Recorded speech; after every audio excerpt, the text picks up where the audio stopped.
I'm Audra Slinky, president of the Home Staging Resource, and I'm so excited to share with you this incredible story of one of my members, a home stager who literally started her business right after COVID, and before the end of the year, basically almost within 6 months, she was paying herself an over six-figure salary. She has a very unique business model, very cool. And so I thought I would write about this in this post and talk about the 12 lessons learned from this six-figure stager. And when I say six-figure, this is not a stager that's been staging 10 years and she's finally figured it out. That's what I love about this story. So I'm going to walk you through my lessons. And I also want you to know, if you're one of my members, our entire conversation, we talked for over an hour, kind of podcast, is in the training. I put it in there so you could deep dive into exactly what she did. But I'm going to actually cull from the lessons from that and talk about that in this post. So it's pretty exciting. So it all pretty much started with an email that I got from her in December. I'm going to show you that right now. And the subject of the email was "You changed my life," which is pretty darn cool. She sent it mid-December, December, you see, 13th, 2020. And she went on to tell me that she wanted, Audra, I want to thank you for giving me the confidence to chase my dreams this year. It's a year oozing with so much sadness and hardship, but professionally, it's been one of my best.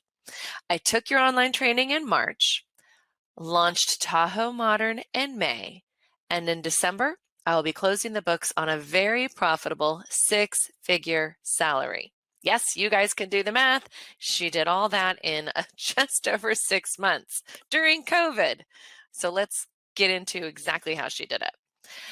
My story is not exactly like all the others. I started with staging, but I saw an opportunity to extend into comprehensive design plans with remote buyers, and I ran with it. Also, the real estate market went so crazy here that things were selling day one on the market, so staging slowed for a period of time. Lake Tahoe is a second home ownership community. I offer turnkey furniture packages. The client and I align on designs using design files, and then we do the rest. We purchase, receive, install, style, and reveal. It's like a little HGTV moment. We went from running an operation out of our garage to leasing an 1,800 square foot warehouse. We bought an 18-foot delivery truck 2 months ago. We had 20 turnkey clients this year and did about 10 staging jobs. It's been fast and furious, and I'm a bit exhausted, but I've never felt a stronger sense of purpose.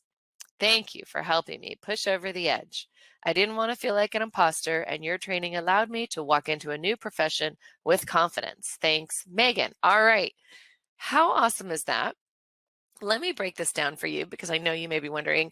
I want your wheels to be turning, because this is the one thing I always talk about in the very beginning of my training is not all staging businesses are alike. And that's the beauty of it. You know, in my training, I give you kind of this platform in which to launch and leap off of, but we spend a lot of time in the beginning of that platform going over who exactly you are, who do you want to work with, what do you really love to do, because there's so many different directions you can take this business. And I always showcase those different directions in my live workshops. So if you've never been in any of my live workshops, click on events and go to the events, jump in the next one, because you're going to hear more stories like this, because it's just crazy the way their art kind of takes them in these strange new ways. So lesson one from this, what I'm going to do is I'm going to go through the lessons, but I'm also going to look at some of her photos, because you've got to see her work, right? I wouldn't be doing the right thing if I didn't. Here she is. Look at how gorgeous she is. This is Megan. And lesson one is she started with knowledge, you know, so that she could feel confident and not an imposter. And I know a lot of people watching this are you've probably been thinking, I'll save money, I won't invest in certification training. And really, my training, you don't need certification in this industry. You really don't. But my training is designed to just save you time and effort so that you can go in confidently and you can know what you're doing. And if you're not feeling confident, then then it's definitely a good solution for you. I don't want to like sell, sell, sell. But that's the thing I hear from people, they don't have the money. I get it. But investing in yourself is the best investment you can make, investing in your knowledge. I tell people every year I invest personally thousands of dollars in my own knowledge because I am my best resource. And so are you. You are your brand. Look at her, how clever she is. She's in this home that she's designed and she gets it. She is her brand. Well, that's another lesson. But I just want you to know that starting first with that little bit of, with that knowledge, that platform is going to fast track your business like no other. And not all staging's the same. The $150 certification in 2 days, it doesn't go over much. Do your homework. I have comparisons. I have a lot of resources on this website. Go to RISA, look at the accredited staging trainings. Do your homework to make sure you go with a trainer that's a fit for you. But number one lesson, she started with that so she could go in confidently in the home and not feel like an imposter. Number two lesson is she started with staging. And for those of you who are designers out there wondering, why would I start with staging and not go into design, and maybe you're struggling, it's because staging is the easiest business model to start. It is absolutely by far the easiest model to start. Why? Because you have agent partners who can give you business over and over and over again. So once you create about 5 agent partners, or sometimes it's just one that's just like your best friend, then you're never marketing yourself again. So it's a kind of slam dunk business model. That's why I train first on staging and then I wrap up in week 3 on design, because staging is usually the first one to do. Now, in her area, lesson number 3, she understood that her area is selling like hotcakes. And some of you may feel this way, right? Audra, I'm getting so many no's from people because homes are selling like crazy and they say they don't need staging. Well, they still want to be known as the best, agent in town, and the best agents in town do stage. And everybody kind of knows that because their homes look better. They're getting their sellers top dollar. People are willing to pay more for a better, more complete product. But in her area, she was in, how many of you are in a more rural kind of mountain area where agents just never stage? It's just not what they did. So she met with roadblocks. Lesson number 3, she was able to pivot. She was able to pivot her business and find that need to design. So when you're running into roadblocks, I don't want you to look at those as closed doors. Too many times I hear stories like Megan's where they are open doors to start something new and pivot your business into a direction that may make even more sense for you. I'm going to go to another home that she did so you can look at that too. So that's lesson 3. Lesson 4, she understood her demographic marketing plan. What does that mean? Well, one thing I talk a lot about in the training is, who is it that you want to market to? Who is your person? And I know that's what I speak to when I do my workshops. And that's why I do free workshops, so that people can see whether I'm a fit for them as a trainer, because I have a different style and not everyone likes that. I talk fast. And so I find that the people that sign up for my training, they talk fast. We all have kind of that similar style. And not every client is going to be your client. And that is okay. Let it go. Let it go. It's so hard for us to realize that not everyone can be our person, but that is the truth of the matter. That's why on Amazon, you can have the best product in the world, then there's still going to be haters on it, right? Do you wonder about that? Your favorite product, why is that? Okay, look at these photos, how cool they are. I'm just going to stop on that for a moment. But she knew that her mountain community needed to be modernized. She saw a need for these secondary homes that were old school, old cabin, right? And she saw that, these are Bay Area people, Northern California. They're moving in, they're buying these places, and they want turnkey.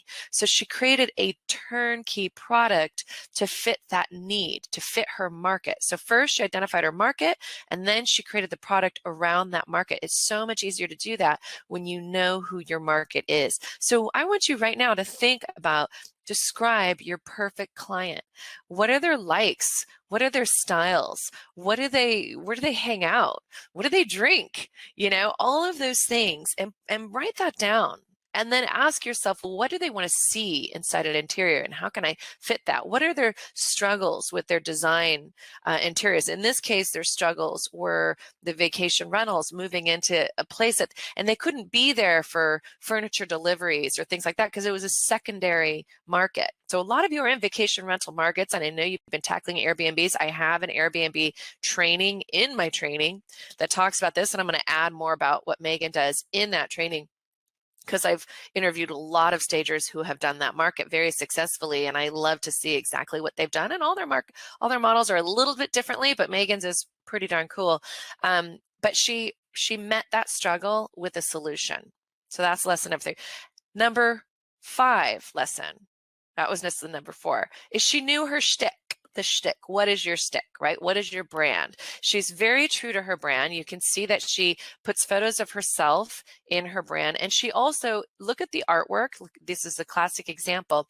She taps into the local community, because when somebody buys a vacation rental home, they want to embrace that community. They want to feel like they're a part of it, even if they're an outsider. So how does she help them embrace that? Is she connects with the local artists and boutiques locally, and she adds the art. I mean, look at these skis and snowboard right there. And look at this mural on the wall. So talk about absolutely tapping into that need, that struggle, that want to be part of the community. And her shtick is, I'm going to bring you into this community, and your home is going to be the perfect reflection of Tahoe Modern, the name of her business. So smart. Oh my gosh, look at this. Look at these deer heads. I'm going to go slow through these because like you can get so much from just the artwork and the photos. Another hot tip that she does, and this is actually a side of my 12 tips, is when you go into these boutique places, we all have awesome places we love to shop near us. Tag them on Instagram. Tell them how much you love their stuff on Instagram. Give them some love. You know what you do when you do that? When you tag them, when you tell them, when you give them love, you go on their feed, and you're giving them goodness, which is just a good thing to do anyway, but you're also expanding your audience. So for my Instagram people, that's the best way. Tell a story. Go in and take photos of the place and the things that you love, visiting, tag the location, tag them. Do the same with your favorite paint colors. I do this for my color consultants. For Sherwin-Williams, Benjamin Moore, tag the vendors. Vendors want to be tagged. They want to feature you and your stories, and that's a great way of doing it. And also tightening your community, sharing some love. It's also always a good thing to do. Let's go to the final home, Northwoods. Look at this. I love that, the wine rack. That speaks to me. Anyone who knows me knows I love me my vino. Okay. What lesson am I on? I think I'm on number 6. She discovered a lucrative niche. She didn't play small. That's kind of a combined lesson, right? She had all the tools and the resources through my training. One of those resources is connecting immediately to trade vendors.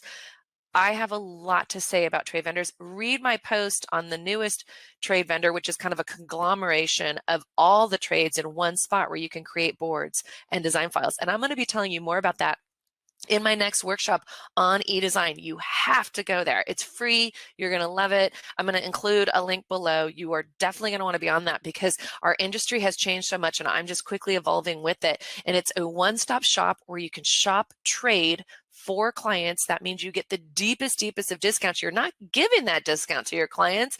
No, because they're shopping. You're going to showcase it. You can embed that shopping list, if you will, for your client. That's what Megan could have done, but she actually did the shopping for her clients. And they link it, and you make money off of everything they buy. And by the way, when they buy at retail, it's still the best price they're going to get online. So it's not like you don't owe them a discount because you do, you're the ones that made that connections. That's the value of working with you. And you're also the one putting it all together. So don't discount yourself so readily, especially because they're not going to get it from anyone else anyway. So you might as well not. Sell yourself on value. I mean, look at Megan. Look at the value that she brings to the space in so many ways. So that was lesson number 6 is, discover your lucrative niche. Do not play small. Lesson number 7, she used tools as visuals, and then she created expectation starters. So I could show you in one of my workshops, actually in the eDesign workshop, I will show you what her design board looked like. And she used design files. If you're familiar with my eDesign training, that is the software that I use to put together my board to make it look pretty.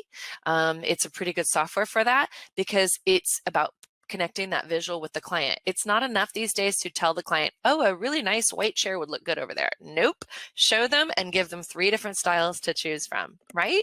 Do you think the client's going to pick you if you do that, or the stager or designer who's just still telling the client? Visuals, visuals, visuals. We are in a visual industry. Once more, use each one of your visuals. Look at how Megan, she doesn't stop at taking photos. She takes tons of photos. She uses these visuals. I'm going to stop there. Look at that art. Fantastic. And she uses those visuals to explain her art and her talent to her client. We have to be able to confidently talk about that and talk about the value that we bring your art form.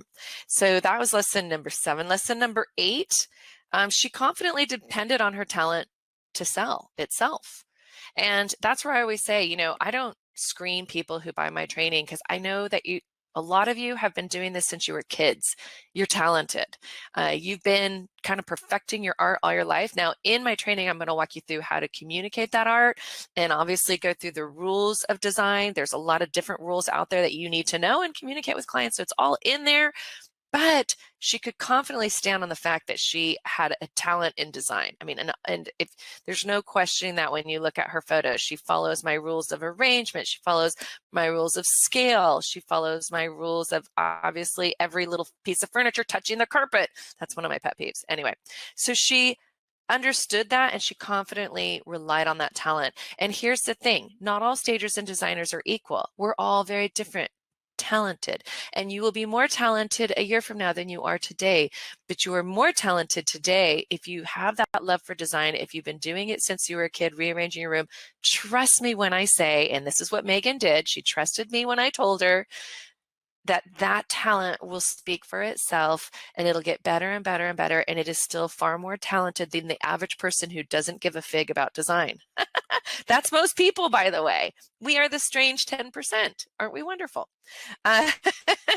So that's what I love. So stand on that talent, you guys. Confidently go forth. And again, circle back and get training. If you're not confident, you will be by the end of my training. Lesson number 9, or I think is, she established her vendors and her systems, okay? You can't just go out there and not have those vendors. So I talked about the technology that I already introduced a few my blog post of November 2020, On-Side Door, where they have a conglomeration of vendors. I love it. I have a partnership with them where I connect my members immediately into that portal so that they can shop and start curating boards. So vendors, going to the Las Vegas market, going to the High Point market. That's what I do. Connecting with those vendors, making those relationships. So she knew that delivery would be on time. It would be shipped well. She knew that she could rely that the couches were comfortable, the chairs were comfortable. Even though she had never, when you listen to the podcast, she hadn't even sat in a lot of it. She trusted the quality and she did her homework. So she connected with those vendors and she created systems as part of her big reveal. Remind you, I love the HGTV reveal. I love that she actually did the warehouse, has it all receiving, and then she would take it to the client. Client didn't have to deal with any receiving because half these clients weren't there all the time, right? These were secondary homes. So she was the one that did this big reveal and she packaged it in a way that it's really ironic. A client, if you tell them, oh, that couch is $5,000, they'll be like, what, 5,000? Oh my gosh. But if you say that living room for me to completely design and restyle in a modern way that's going to make you look beautiful is $20,000, the entire living room, they're not going to think about that. Isn't that interesting? That's all about positioning and packaging. And that is lesson number 10. She positioned, she packaged. So get on your website and look at it with fresh eyes or have a friend do it and start positioning and packaging your services in such a way it fits every budget, but particularly the budget or the market that you want to serve. Not every one of us wants to hit this high-end market. She even does the bar. How cool is that? I love, look at this bedroom on the right. Okay, I know I'm getting distracted. Lesson 11. She invested in herself and her business. She didn't play small. This is my year of not playing small. I have been outsourcing so much work, and that's why I'm getting twice as much done. You outsource in terms of things you can outsource online. Go to Fiverr, Fiverr.com. Outsource some of your paperwork, outsource some of your bookkeeping, outsource some of the admin stuff. In fact, in her story, my members, when you listen to the whole podcast, her partner is her fiance, superstar stud, who's an organizational business wonder boy, and he's the perfect partner for her because she's the creative.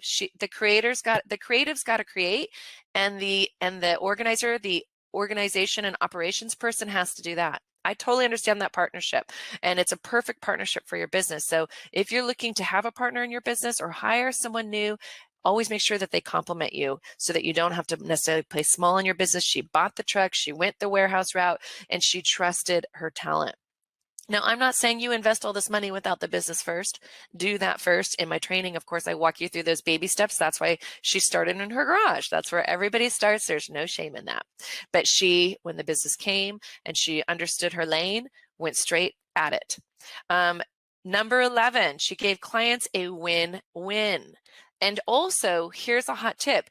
Originally, she did kind of a zero cost design, meaning she told them, hey, I'm going to create this design board and I'm going to charge you X amount for each room, and that amount will go towards your purchase. She confidently knew if they purchased, $5,000 worth of stuff, she was going to make $2,000 of that, or 50%, very likely, depending on what vendors she had in there. So she knew she could do that. So it was a win for the client. They were never going to get those furnishings anywhere cheaper online. It's a win for her. She gets to do her design and make money doing it. So that's kind of that win-win, zero cost. Oops, I'm going to keep going because I'm down to my last tip. And I said 12, but of course I'm going to give 13 as we look through. Okay, look at these fixtures. How cool are these? And look at the artwork. I love it. Finally, number 13, she actually wasn't necessarily beholden to agents. By the end of her business, she's in design. She's not in staging. She started with staging. Now she's in design. So for some of you who are maybe frustrated in that field or frustrated with working with certain agents in your area, maybe those aren't your perfect client, right? You're playing in the wrong space. You can start in that space to boost because it certainly helps, but design is a space for you as well. That's why in my training, I teach both staging and design. Your talent will go into both. In fact, a good portion of all of my, okay, look at her thing, Tahoe Modern. Look at how she has the cactus. I interrupted myself, but I have to show you that. I always say you have to have like a signature item. That is a great signature item that she's created. Okay. I always say that good staging leads to design, and it is so true. And it's the same with e-design. A good e-design will lead to more design. One of our February Best of the Best award winners, Heather Odine, did a full kitchen remodel. You've got to go see it. It's the most amazing kitchen remodel. The before kitchen was gorgeous, I'll be honest, but the after kitchen blew my mind. The hood, the lanterns. Anyway, that was an e-design client she started with 3 years ago, just doing like a bedroom. And since then, she's done multiple rooms. And that's why I always tell my e-designers, you got to just stair step it. That way they trust you, they know you, they like you.